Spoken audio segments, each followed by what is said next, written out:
This is the final video to fix the code 0x80073CFE error when installing or updating apps on Windows. Are you also facing this problem where your apps fail to install or update, and Windows shows the 0x80073CFE error? It can be really frustrating because you just want your apps to work properly. This usually happens when the Microsoft Store cache is corrupted, some app files are broken, or background services are not running correctly.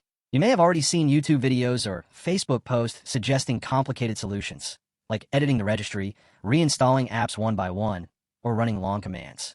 Most of these methods are hard to follow and take a lot of time. When I faced this issue, I tried everything, but nothing worked until I discovered a secret, super easy trick. And here's the simple solution that worked for me. Just reset the Microsoft Store cache. Press Windows plus R, type stressit.exe, and hit Enter. Wait a few seconds, and the store will open automatically. Most of the time, this fixes the 0x80073CFE error